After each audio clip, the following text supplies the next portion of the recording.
Hello, everyone. Hi. This is our second year back at MomoCon. Woo! Thank you for coming. I know it's like super late, but this is our Arroz Con Cosplay panel. It is about the Latino community within cosplay. So here are our panelists for today. They will be answering questions that I will provide, and then at the very end, if you guys have any questions or comments or any sort of discussion, we'll just leave that until the very end, just kind of like, you know, like Comic-Con style, like, you know what I'm talking about, right? Yeah. Okay, so we'll go ahead and start with each panelist, just kind of introduce themselves. I'm going to start with Brenda, and then we're just going to go down the line. So if you want to just, you know, tell us your name, if you're comfortable with that, like your cosplay handle, just a little bit about you, maybe like how you started cosplaying, what inspired you, you know, just like give us some background. Yeah. I'm Brenda, Brenda Mercedes on Instagram. I really loved dressing up for Halloween when I was younger, and then realized that this is something that can happen at conventions with some of my friends, and my parents didn't like it. So I kept doing it. That's all I can say. So, Peruvian, besides, like, you know, the redness of my face, obviously, I'm Peruvian. Pero I'm a Nosabo kid, third generation. I understand, pero lo entiendo, pero yo no hablo. Un poquito, más o menos.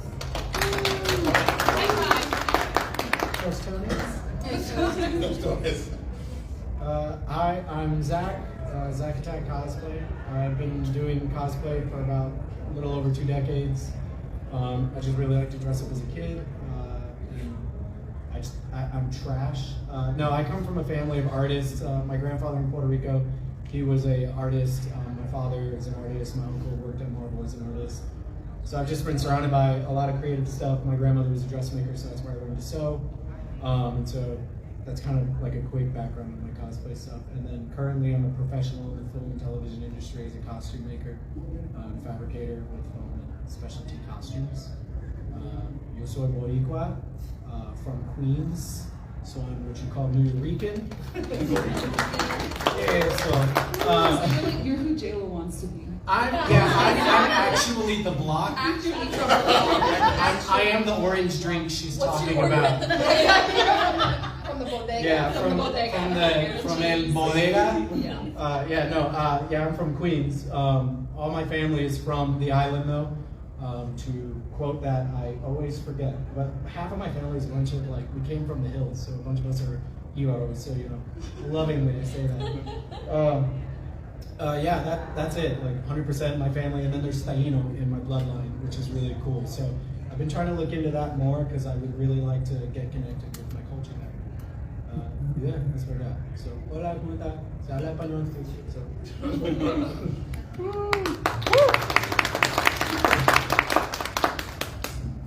Hey, my name is Ariana. So I have been cosplaying for about 7-8 years. My best friend actually got me into cosplaying, and he actually brought me to my first MomoCon. And yeah, my tag is Lady Okie Loki on Instagram and on TikTok. I do a lot of content creating. My family is Puerto Rican, both sides of Puerto Rican. So yes, bye-bye. And they're very, very, very, very, very supportive. So my mom is super, super, super creative. She's been sewing, you know, all my clothes since I was young and everything like that. So, but yeah, I didn't want to, you know, touch on, you know, being Taino also. But I think like everybody on the island is a little bit Tainos at some point or another. But yeah, I have a little bit of that in me too. But yeah, I don't know. That's about it. I'm really known for being low-key on Instagram and on TikTok. So if you ever see me around, this year I'm just a lot heavy into DC. So if you see me this weekend, I'm going to be the Back Who Laughs, which I'm very, very excited for on Sunday. So.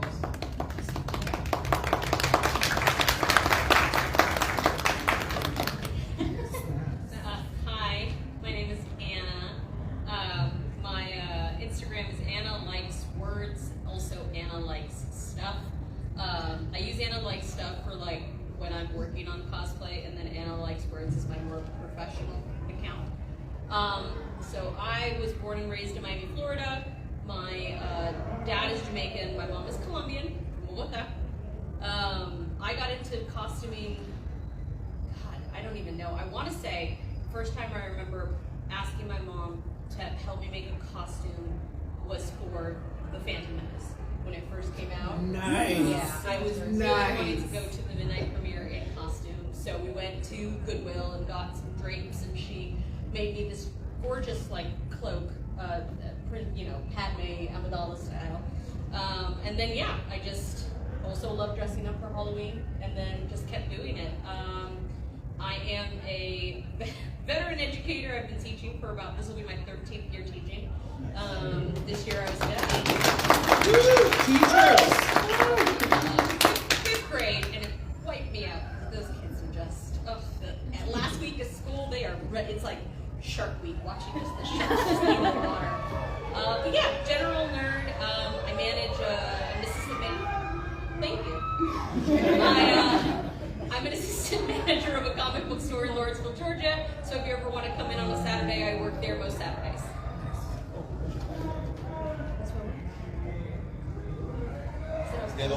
Tú lo dijiste.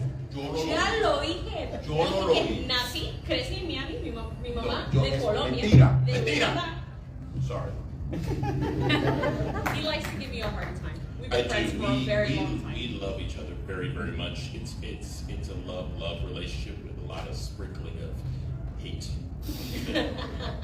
My name is Mo. I am a Dominican Night Cosplay. I've been doing this. I think so. The calendar of the universe. Like we're at the midnight of the calendar of the universe, of the last day of that's when I started. Like when the Big Bang all the way to now, that's around the time I started. The Mayans were carving the This, prophecy. yeah, they were Yeah. predicting the end of the calendar. And Yep, he was that was on me. the I end. was there. It was really cool. Both my parents are Dominican. I am Dominican. I am Dominican and also from New York. I was born in New York, and then I'm sorry to hear that. So then I lived in Dominican Republic for a good part of my childhood. I went to high school there, and then when I was of age, I was like, you know what, peace out, and came back to the States. Other than that, this is a panel actually that is very near and dear to my heart. I really love representation and making sure actually that all of our cultures are represented. And I do want to just, before we even get started, I would love to have everybody give a round of applause to these amazing creatives here and for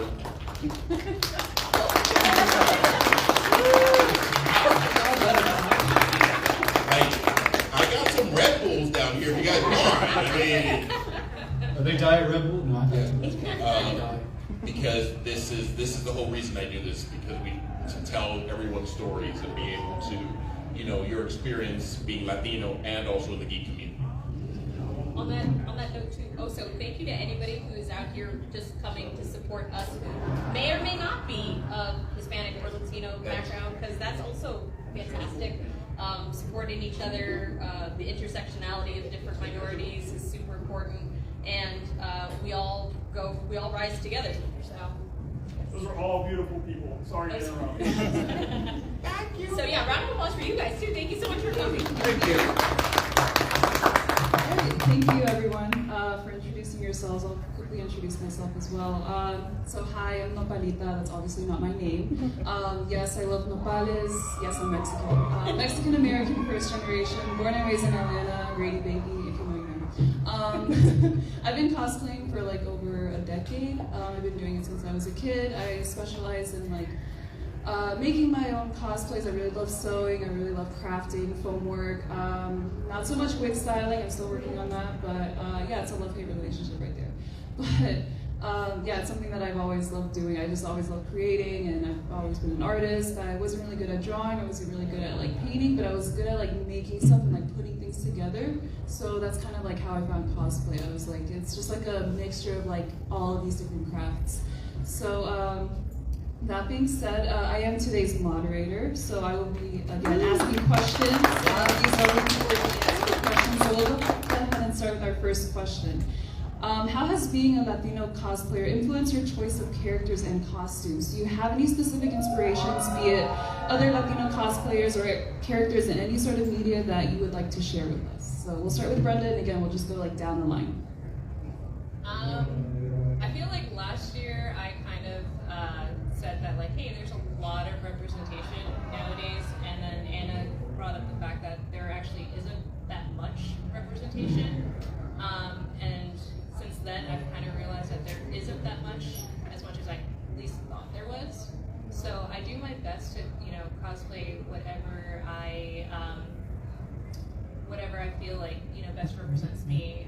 I think I shared a story last year where I dressed up as Harley Quinn one day, had the Daddy's Little Monster, had my hair like as my actual hair, and everyone's like, who are you supposed to be?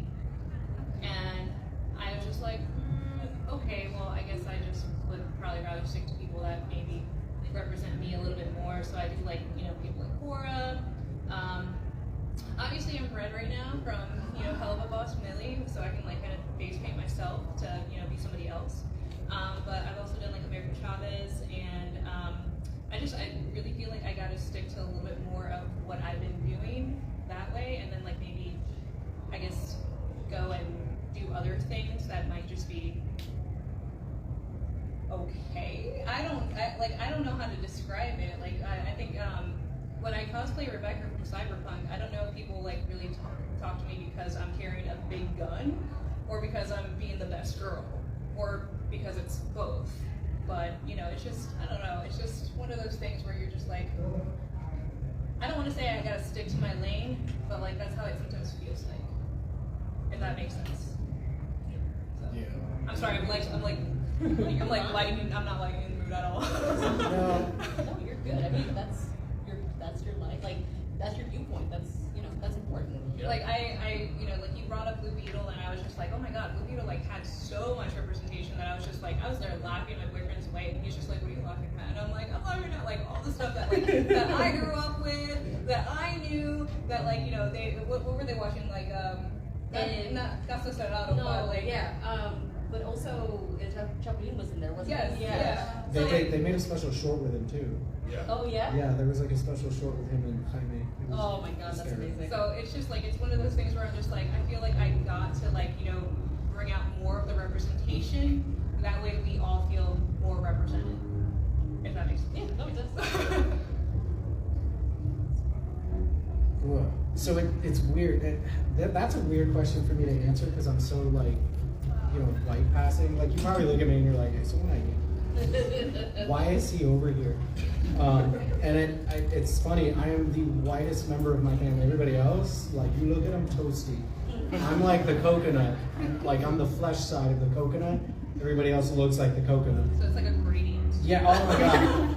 But my sister, ghostly. Like she's never seen the sun. She's like actual Wednesday Addams. I don't know what happened. It's like my mom, the printer ink ran out. Like my brother is dark. They took you out of the oven too soon. Yeah. Oh my god. Like my brother is super dark, and then you look at me and you're like, what happened? Are you sure? So it's hard for me to be like, it's.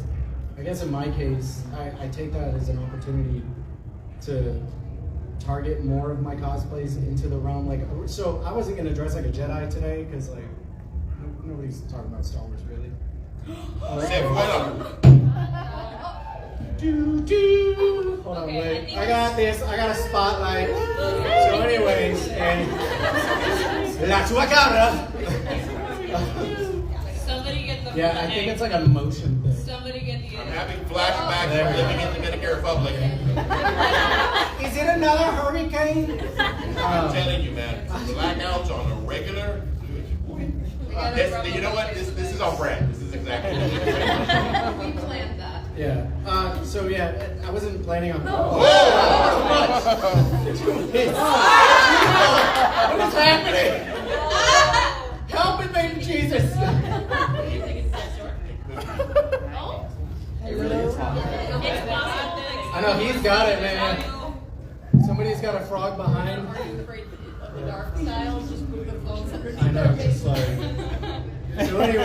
Jedi Council decided Anakin was too old, Qui-Gon then said, "I got this, fam." He said nobody's talking about Star Wars. Yeah, I know.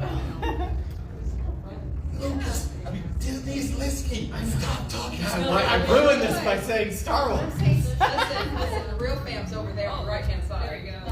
Left-hand side over there, keeping us right there. Yeah, so that we're not burning time, I guess I'll try my best. Yeah, hold on. We have lights. We have technology in our time. What heathens are we? We're Spanish. We're engineers of creativity. Mira eso. Ahora mismo. Right? Can you see me? I'm not pretty. It's okay. So where I was getting at is, I was going to dress as Kyle Rayner, the Green Lantern in DC Comics, who's known to be both Mexican and Irish descent. So it sucks because it's like I wish I looked like that's something I grew up with. I grew up with that kind of reverse of it, where it's like you don't look enough Hispanic, you don't look enough Puerto Rican. Yeah. Oh, I'm sorry. Let me just slap the flag on my face and tostones and pasteles that are yeah, like mofongo, like spewing out of my stomach. You look Puerto Rican. Huh? I mean, you look Puerto Rican. I came here and I said, he's Puerto Rican. He's the Thank you. Yeah. You know what's funny? When you don't see my face, everybody goes, so I used to be a character performer. I don't think I can say for what because we're streaming, but I used to work for a brand that had a very short, angry Pikachu-looking guy with 3 claws for hands. And he's a multilingual speaking character. So as a white power, so for me,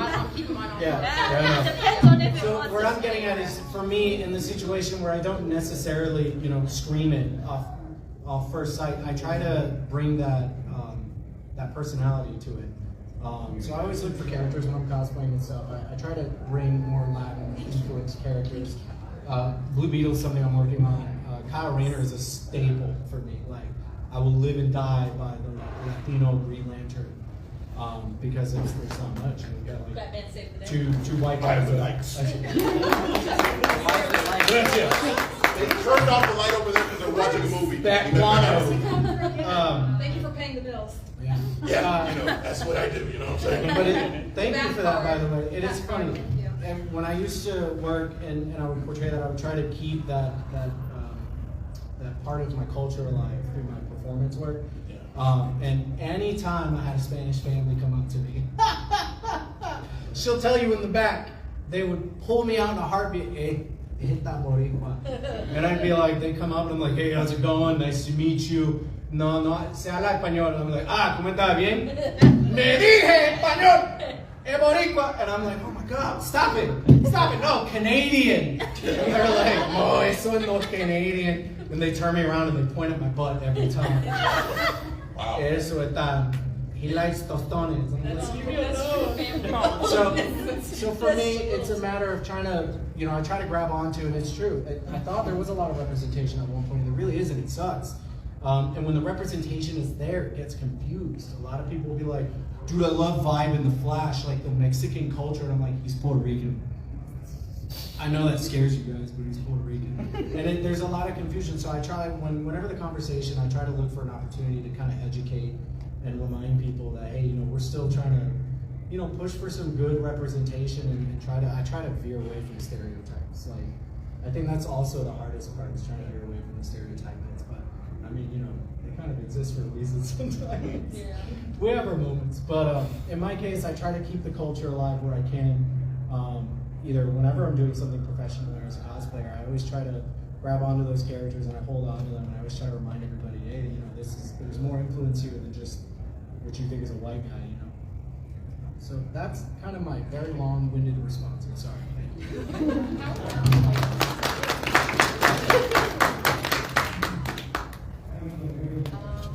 I mean, there isn't really a character that I've connected to.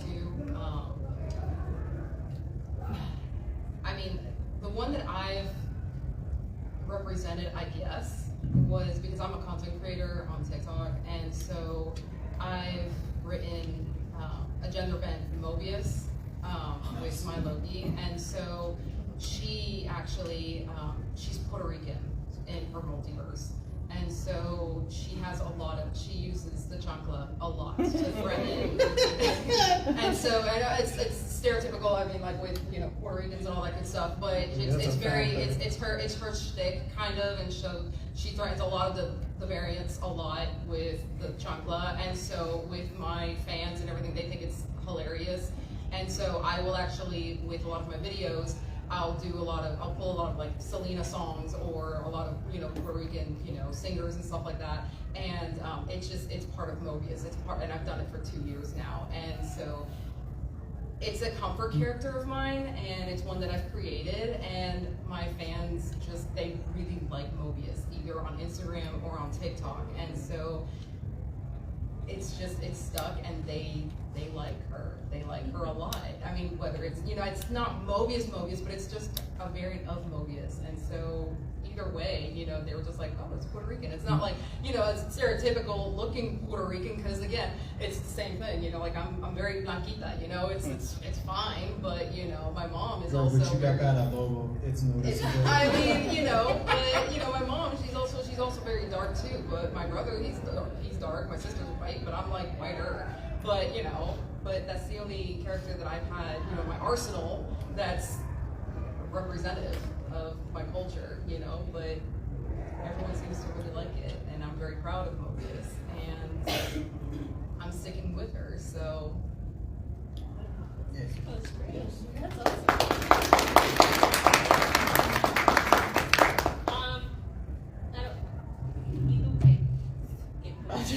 Oye, no me quito los lentes porque soy Batman. Yo tengo que estar oscuro. Oye, mira, we had a lot of issues with the lights going out. That's what I'm saying. Well, yo I put my glasses because it's too light. I unfortunately really like Captain America. So I think part of it is also, before I get into that, I have the privilege of both speaking Spanish as an American and looking, for the most part, like what mainstream America thinks Hispanic people look like. I have dark eyes, dark hair, curls, whatever. But I always here's the thing. So I always feel like whenever I hear,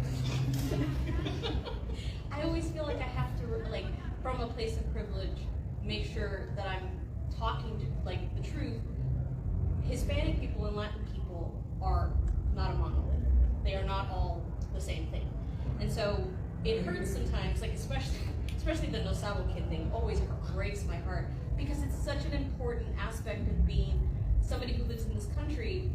When you don't speak a language that you feel connected to, it's painful. It's the same way that, like, wanting to reconnect with your Taino roots is painful, because it's this, something was taken that you had no control over. And I just want to make sure that, like, you guys know that, like, I don't know, No Sabo kids are just as valid as Latin and Hispanic, paler skinned people also, and darker skinned people too, because that's part of it too. Yeah. Especially, like I said, coming from a place of privilege, being a lighter skinned person of color, when we start to get into these stereotypes about what a Hispanic person looks like, and you think it's me, walking in, and it's a darker skinned person with types of hair, or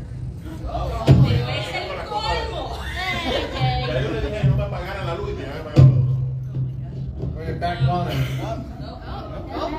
No, just leave it there. I don't trust it. Just leave it like No, they're doing it. Yeah, they're turning it off. They're turning it off because they're doing the thing. Even though I told them don't turn it off, because you're turning this one off. Here, let me go talk to the fifth grade teacher.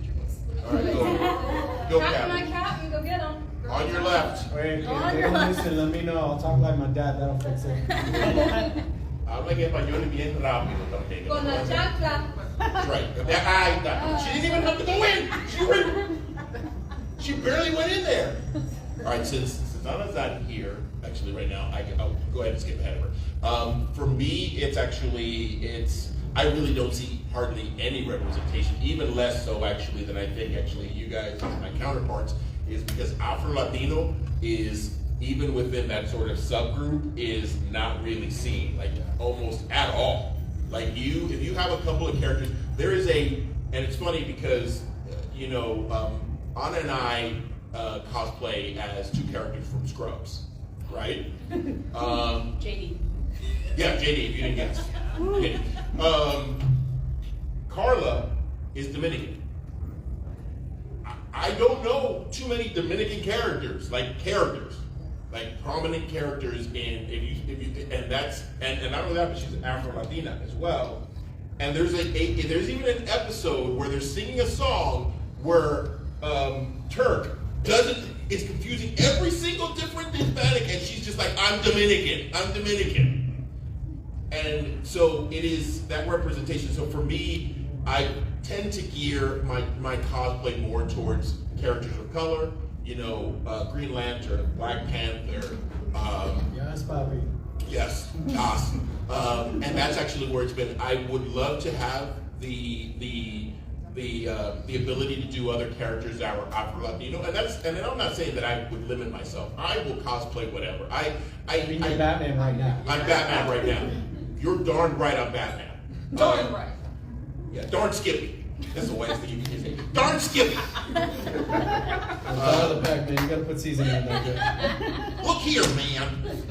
You're not gonna tell me a shippy slop nothing. Anyway, so Batman. yeah. But I tend to pick characters actually that I wanted to make sure that were present and I can see. So if nothing else, I can bring more prominence to characters of color, characters actually with darker skin. So when I started doing, for example, Green Lantern, I was doing volunteer work. I was amazed at how many kids would come up to me and they'd be like, "Oh my God, you're the Green Lantern I know because of Justice League and Justice League Unlimited." Like all these other kids were like, you would say like Hal Jordan, they'd be like, "Who?"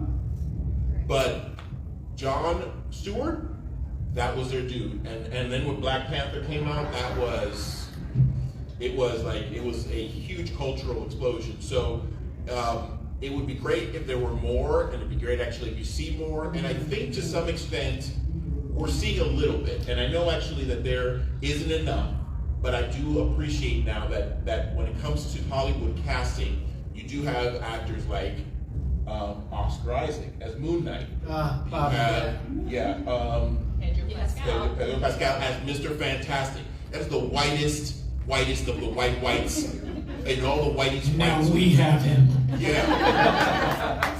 And so having that representation and having that different variety, yes, is he playing Mr. Fantastic? Absolutely. But the kid who's watching that movie, they're not thinking to themselves, they're thinking that person looks like me. And that's the most important thing. And I know she grew up, I think she was born there and grew up there. I know she's ethnically not Hispanic, but Lupita Nyong'o. She speaks beautiful Spanish. If you've never Googled it, it's phenomenal to watch her just flip over into it, and it's like. But I was gonna say, before the lights went out, it makes me think of I don't know if you guys know this, but Sofia Vergara, when she got the role on American Family.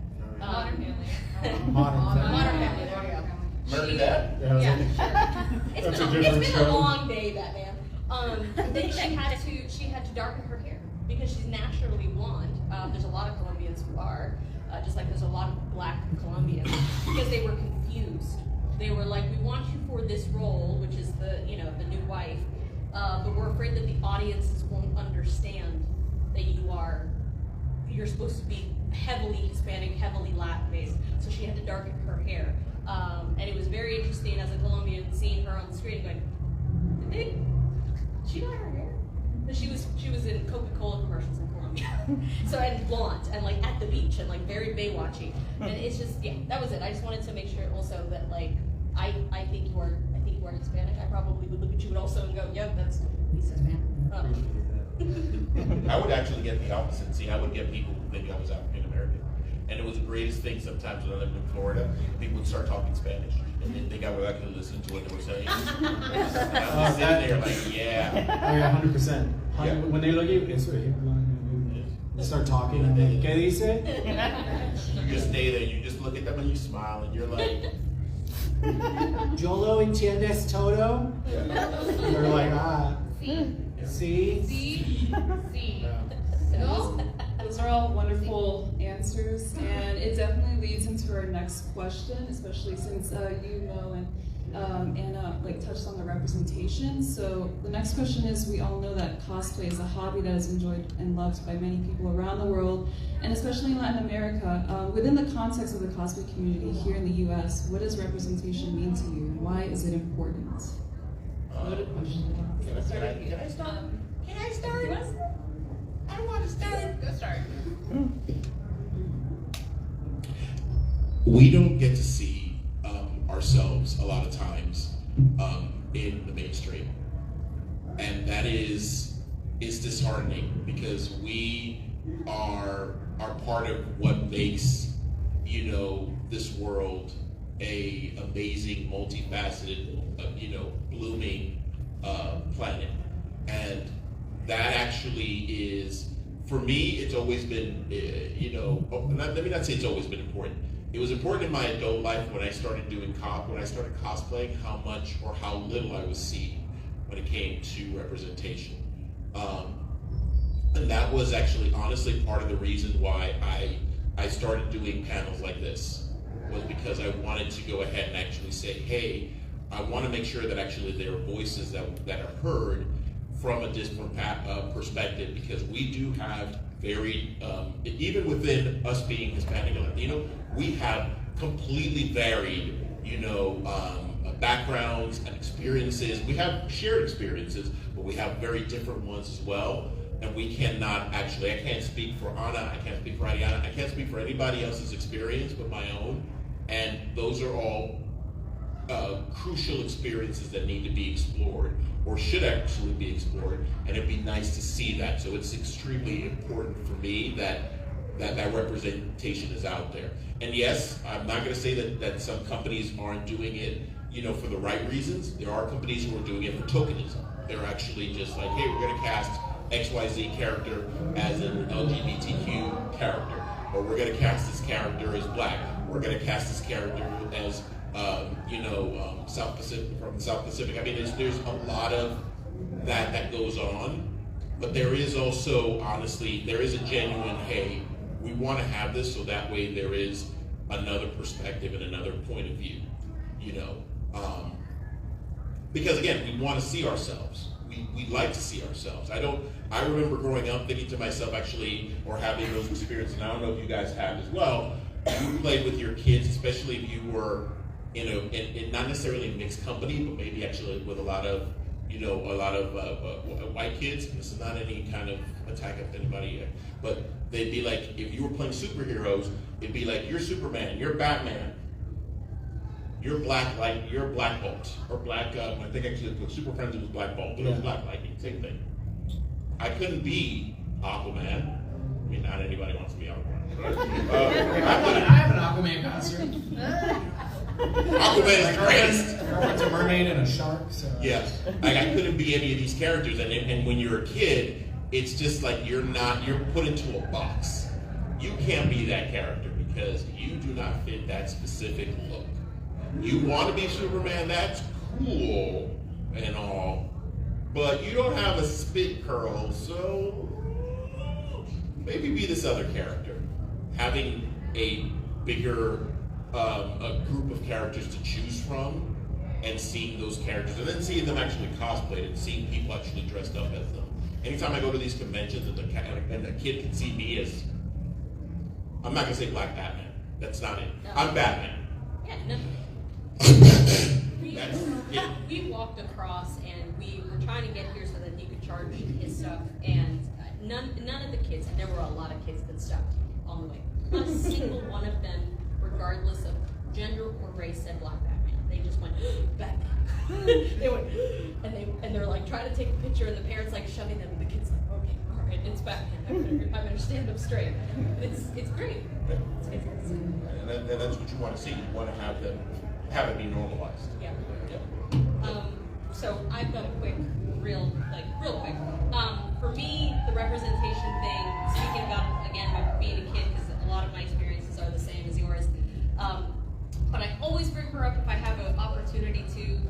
So I'm a 90s baby, was watching Saturday morning cartoons, mid-90s, and up until that point, so I was 10 when that show came out. Up until that point, had never seen anybody on television really that fit both sides, and this was both sides of my culture. This was before a lot of the I feel like I'm one of these cusp beginning of the trend of mixed race kids in the 90s in Miami. So again, my dad is Jamaican, he's black. My mom is Colombian, she's very fair skinned. And I'd never seen anyone who was both. I had a lot of characters that I looked up to who were black. And I had a lot of characters who I looked up to who were Hispanic.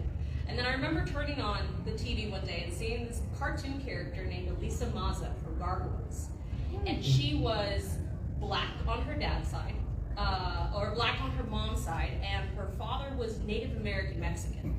So she had both close enough for me to go, okay, that's awesome. Yeah. That's somebody who has a similar background, being mine, biracial, bicultural, living in New York. And I'm not from New York, but when Mom landed here, she landed in Queens too. So I just spent a lot of my childhood going back up to New York. And it was incredible, and it was electrifying, and it was seeing myself as the hero, because she was, in a lot of ways, one of the main heroes on that show. Really transformed for me the idea of what I could be in my head, because if you're used to seeing yourself only as the nurse or the maid, because another characters that we do together is Luke Cage and Claire Temple. And both Carla and Claire are both nurses. They're both amazing characters, but they are both nurses. If you only see yourself as a nurse, and you only see yourself as the nanny, or you only see yourself as the undocumented person who is trying to escape, that's all you see for yourself. And so having characters dressing up like this is for me. It's for the 10-year-old, 8-year-old, 7, 6-year-old that I was, that wanted to see people who looked like me being the hero. So yeah, that's my little, Elisa Maza will always, always, always have such a special place in my heart for that, because she was a cartoon character, but she was mine. So you're saying I have to dress up like the Lion? Got it. Woo!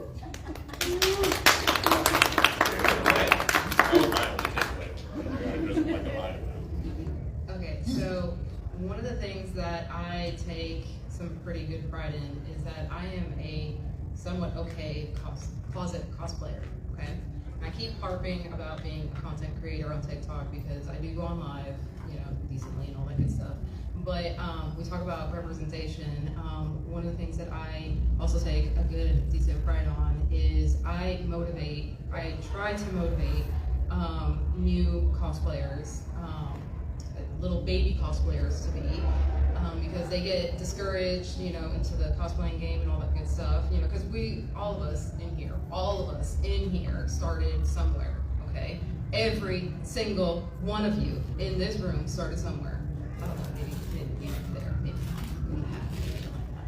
but anyways, everybody started somewhere. And I know that, I've seen quite a few, they get discouraged and they're like, well, I don't either have the money, or I don't look like the character, or, and they just either get depressed. And I'm like, you don't have to have the hair, you don't have to have the eyes, do you connect with the character? Do you truly have the passion for the anime, for the show, for the genre? Do you have the drive for it? And, they're like, well, yeah, I really like it, but, my friends say this and that. And it's like, well, they're not your friends then,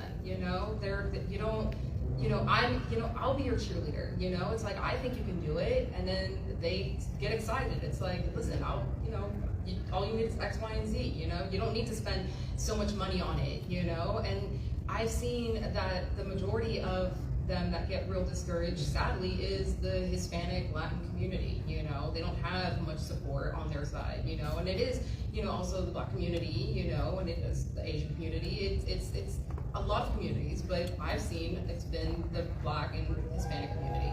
But I have strived so hard to flip that around, and I've tried to be the cheerleader for those that get discouraged on cosplaying. And no matter what character it is, doesn't have to be a Hispanic character in Marvel or DC or anything like that, or it could be an anime or Star Wars or any genre. And sure enough, they do well in within a couple months, and then they come back to me and they're like, oh my goodness, look at what I've done. And I'm like, oh, my little child, they've grown. And I'm like a little proud cosplay mama, and at the end of the day, I feel like that in itself, whether or not the character is, you know, Hispanic or whatever, you know, whatever they are, you know, whether they're Asian or anything like that, you know, I feel like that in itself, you know, like they're putting a little bit of Hispanic touch to them, and that's representing Hispanic culture, you know, that's putting their touch to it. So I just went on a little tangent there, but I feel like that's representing in my book. So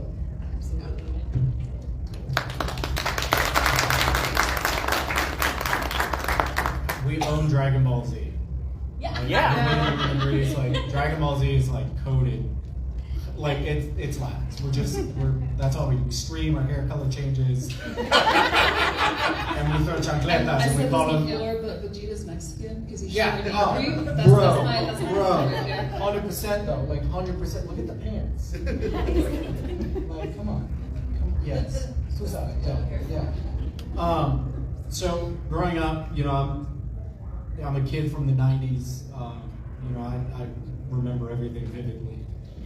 And my brother and I, like, it's weird. I had a hard concept of race growing up. Things didn't make sense to me because I say things like frisa, and my friends at a sleepover are like, yo, bro, what is a frisa? And I'm like, you got a frisa, man. You know, like when you sleep, you have a frisa, you have and are you saying frieza? And I'm like, no, man, what's the thing that you put on you when you sleep? A blanket? Bro, whatever, you got one? So my brain had a hard time perceiving things. So it's interesting, like I love hearing these stories where people are like, you know, I didn't have that. I mean, and because it makes me go back and I think, and I'm like, God, when did it start clicking for me? And I noticed it was the language.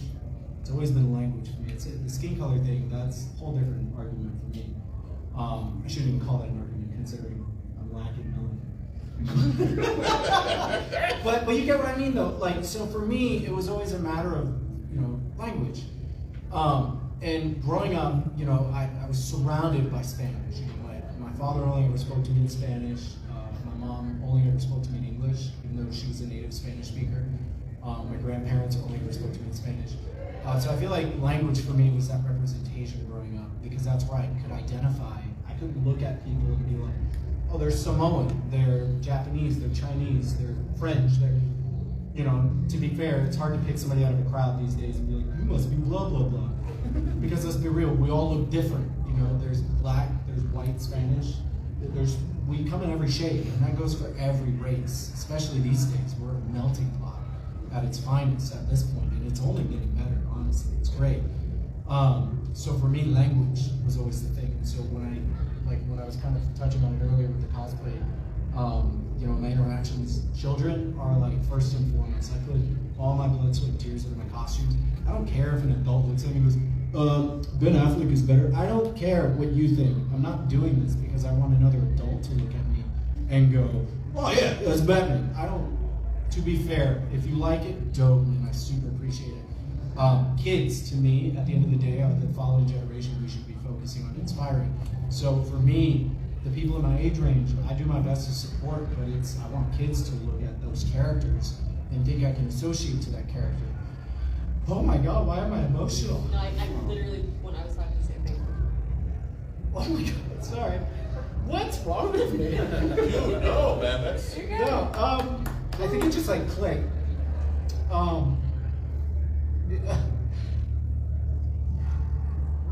Wow, sorry. I'm gonna actually piggyback off of that too, because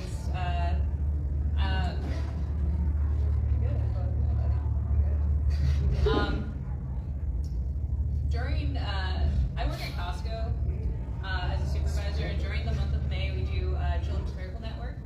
So we do donations for that, and we do theme days.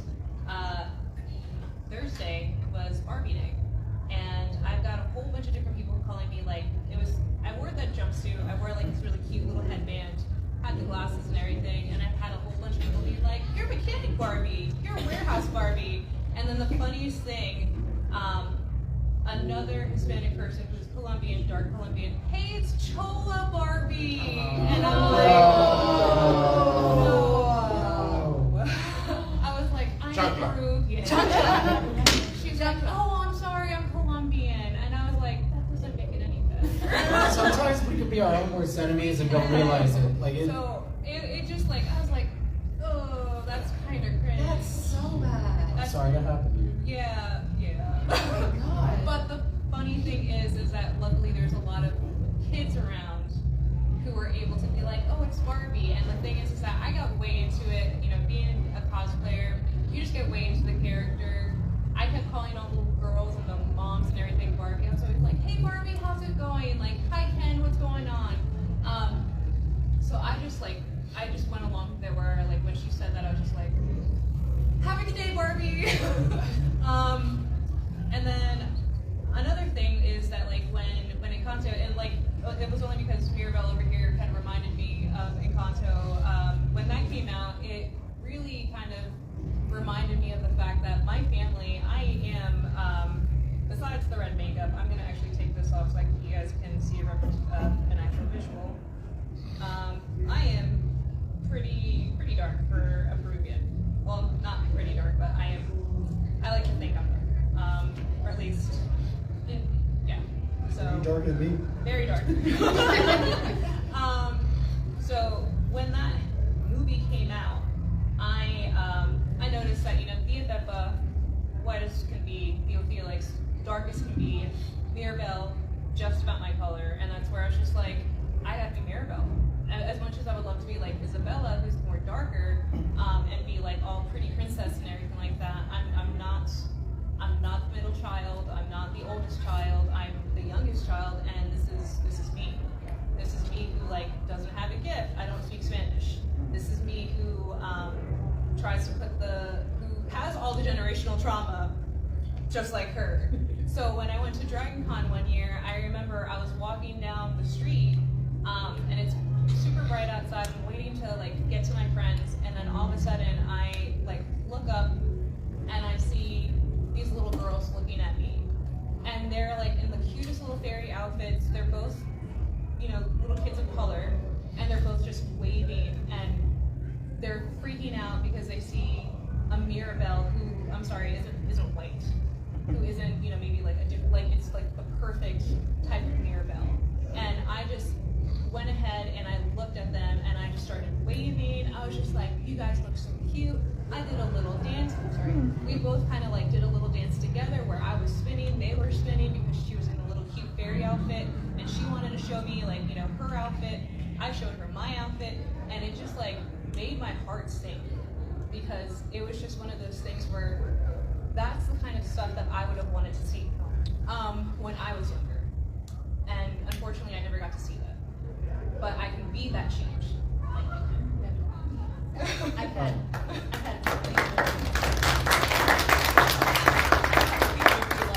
Captain America, you're not really, and I'm like, hey, listen, it's not Captain North America, okay? It's Captain America. That's right. That's right. To apologize, I didn't mean. I guess I get upset when I think about just past moments, so I apologize. To finish that thought, the language for me is the biggest thing. When I used to do charity work, every character I did spoke Spanish. And the one, any opportunity, Spider-Man, hey, ¿cómo estás, buddy? What's up, man? Like, ven aquí. Tu tienes un nombre. Dime, que dónde vive. And you see it on their face. Like, they're like, oh, Mami, habla español. And they're like, freak out. Oh my God. Like, I would spend all my time making sure that, like, everyone felt like they were equal. So it's always language. And I mean, just a quick funny one. The best one was when I was Jack Sparrow at a hospital. You know, they're from the Caribbean. And you've never heard Jack Sparrow speak Spanish. Pero se habla mucho español. And they come out doing that, they think you're crazy. Until it clicks. Is he speaking Spanish? And it's just, language is such a beautiful barrier that it doesn't matter what language you speak. I think we should all try to learn something, because even if we're no speaking or whatever, like at the end of the day, I feel like language honestly is a beautiful barrier that I think we can shatter and create some really beautiful moments with, because it's, at the end of the day, sometimes it's harder than we think on the surface, but deep down it's hearing your language somewhere where you're not used to hearing your language makes a world of difference for some.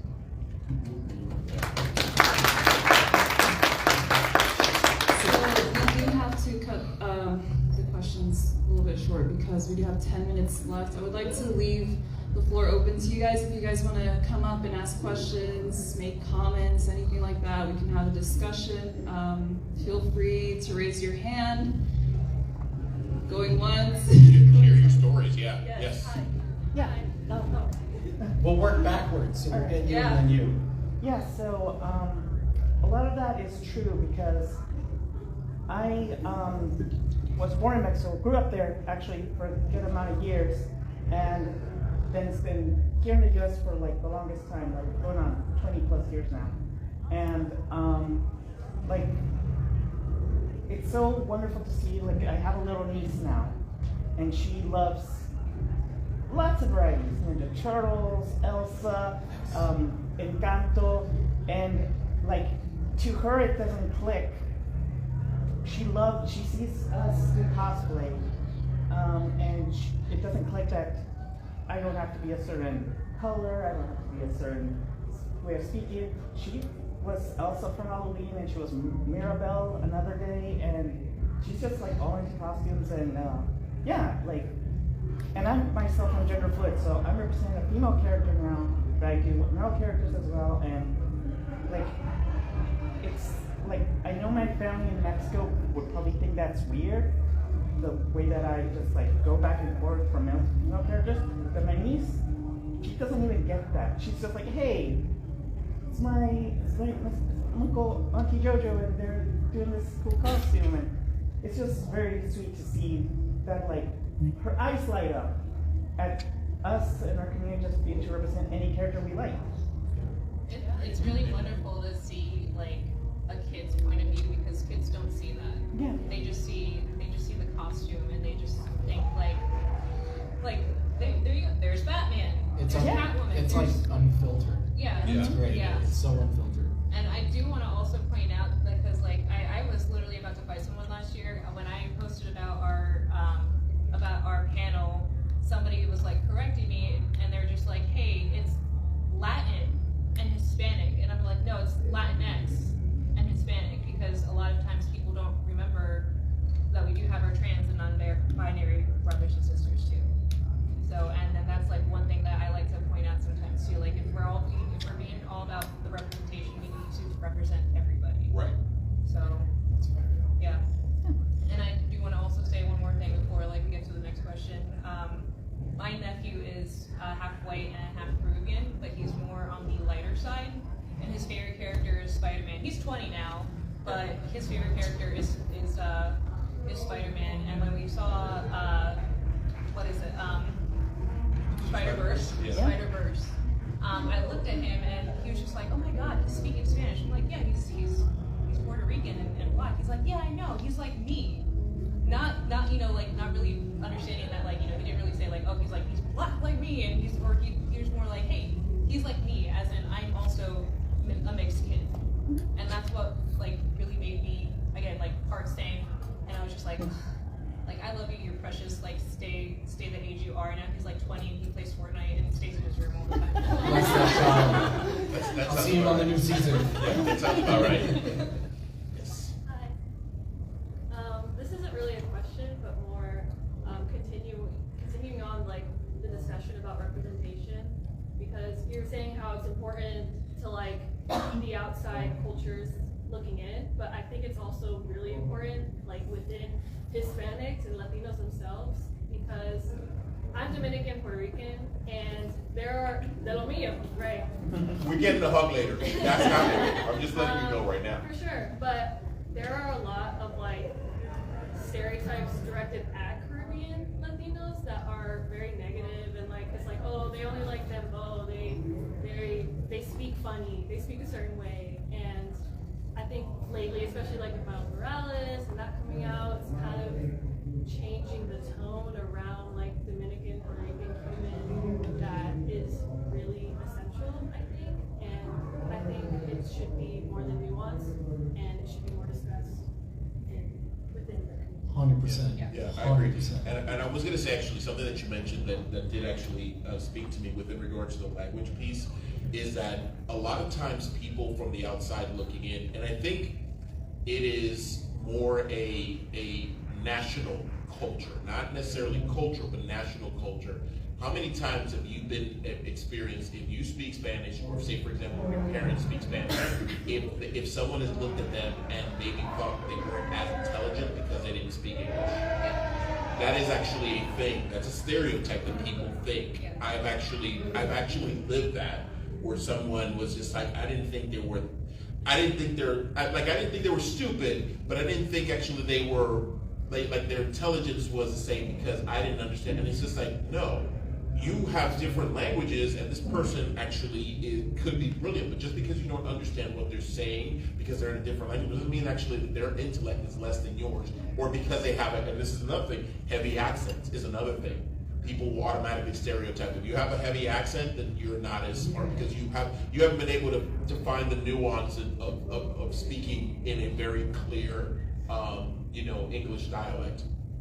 So it is actually, and to your story about the frisa, it is. We grow up. If you grow up actually in a where we're speaking Spanish and English, olvídate. Conflé is every freaking cereal you can find. It doesn't matter if I'm going to Walmart. Yeah, conflé, tráeme la troca, and all that stuff, all of it, because we integrate into the culture that we're in. We've integrated into the United States, and we've picked up our words, and we've actually, sort of chosen them, and we, that's how we've adapted.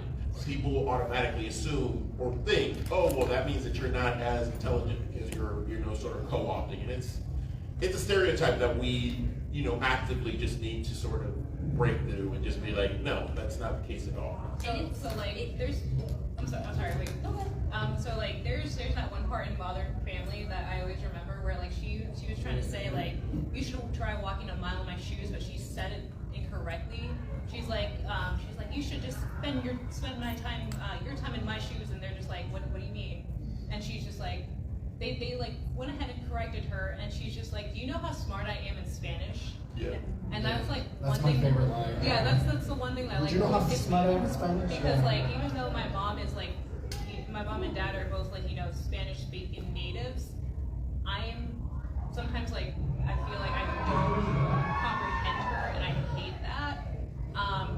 But whenever it's like a stranger who's just like, I don't know what you mean, and I have to like go ahead and not correct her, but like, say it in a way that would make sense to them, I'm just like, she did say it correctly. You just kind of refused to understand what she was saying. Yeah. And that's what, that's the thing that kind of gets to you, especially growing up seeing that. So. Yeah, no, I 100%. It's also, I agree. I think it's an important distinction too, to make sure that it's an inter-community, not outside in, but with like, within. So my mom is from Bogota, and Bogota has a very bad, Colombians in general have a very bad reputation of being elitists and snobs, and in particular from Bogota. It's a really interesting, it's like us in Argentina, like real neck and neck for how much of a jerk we can be. Spain has entered the chat. Yeah. Well, I was gonna say. Yeah, exactly. But I was gonna say no, because it definitely is a conversation deconstructing not only classism but racism, and the way that both of those are intertwined as well, because that's a lot of what it is with the Caribbean. I feel like is it's like there's that like you were talking and I was like, there's the racism, like that's the racism, that's the classism, deconstructing that and having conversations. And again, people who are lighter skinned or people who are in positions of privilege that can talk on things like that should. And I mean, I'm here to say, like, as somebody whose grandparents were, Real Academia de España, like that was, if it wasn't in the dictionary, it was my grandmother going, that's not a Spanish word. Right. Yeah. And it's like, no, it is. Like it is. Troca and having el parquear and like things like that, where it's really important to be like, hey, let's check some of our own attitudes and some of our own misconceptions about stuff, so that way we can have productive conversations, because again, that intersectionality is super important for all of us. In the Latinx community, in minority communities, both race and gender, and sexualities, it's really important to make sure that we're having those conversations amongst ourselves and listening. Yep, we're in time. Thank you so much, everyone, for coming. I just have one last question. How do you say straw in Spanish? And why is it popote? Oh! Pitillo. Calimete. I have a follow-up question. Was it? El calimete. That's what I'm saying. Calimete. Hold on, I could really mess us all up. Yeah. What do you call the rice stuck at the bottom of the pot? Oh, Pegao. Pegao.